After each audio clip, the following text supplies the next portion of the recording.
Kepolisian ku sim kuring, nami sim kuring Bunga Aulia di kelas 11 MPLB 2. Ieu warta ngeunaan kajadian anu nuju rame diomongkeun.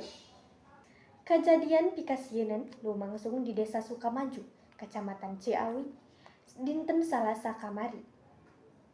Warga digegerkeun ku kapanggihna saurang lalaki anu tos jadi mait di sisi jalan desa.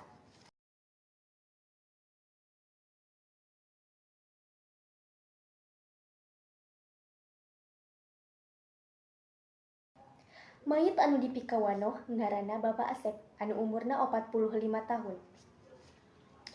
Ieu kapanggih ku warga kira-kira jam 10 wengi, kukayaan ngeunas pisan.